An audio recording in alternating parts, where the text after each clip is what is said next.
famille. Allô? Salut! Maintenant, on a 3 choses à vous dire aujourd'hui. Première chose, Vous avez préparé une tente chez vous. Vous avez pris de l'espace pour cette tente, de l'espace dans votre maison. Ça représente qu'on veut faire de l'espace pour aller à la rencontre de Dieu dans notre maison, mais aussi dans notre cœur. Même Jésus, il veut toute la place. Ça nous montre aussi qu'on veut faire de l'espace dans notre temps. Parce que notre routine a été complètement chamboulée, notre horaire ne ressemble plus à ce qu'il était avant.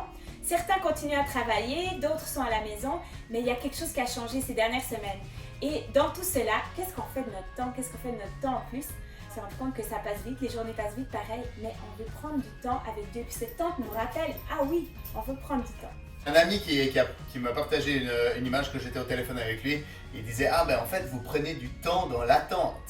Alors du temps dans l'attente, puis du temps dans l'attente. L'attente de pouvoir de nouveau ressortir, de nouveau faire la plupart des choses qu'on faisait avant.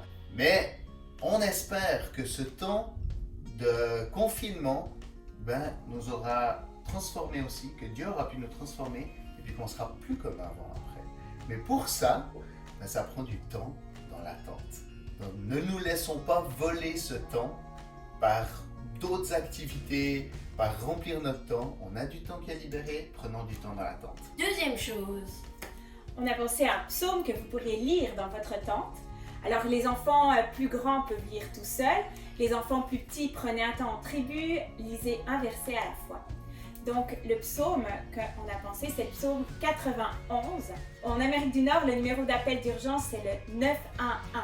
91, verset 1. Un appel d'urgence, appelons Dieu. Il y a plusieurs manières de lire la Bible, mais aussi la méditer. Méditer, ça veut dire que tu prends juste un petit bout. Par exemple, si tu prends juste le verset 1, donc le 911, celui qui s'abrite, qui se protège, tout près du Très-Haut, repose en lieu sûr, à l'ombre du Tout-Puissant. Ça veut dire être protégé. Puis même si tu es un enfant, tu demandes à tes parents de te lire, même te lire plusieurs fois. Tu auras ces paroles qui seront dans tes oreilles, qui seront dans ton cœur.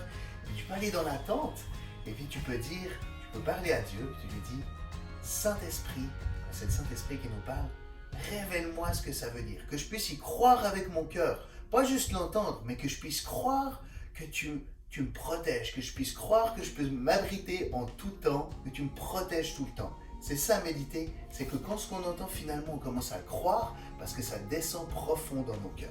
troisième chose, Quand on fait du camping, on aime regarder le ciel, admirer un beau ciel étoilé. Andreas, de Tribu Enflammée, il nous a dit que ça prend 30 à 45 minutes pour que nos yeux s'habituent à la noirceur et au bout de ce temps-là, on découvre des étoiles qu'on n'avait pas vues au premier abord. Et même, on peut voir aussi des étoiles filantes. Donc, prenons le temps avec Dieu jusqu'à ce qu'on découvre une nouvelle étoile parce qu'il a des choses à nous révéler. Alors on vous souhaite un bon temps dans l'attente. au revoir, à bientôt. Bye.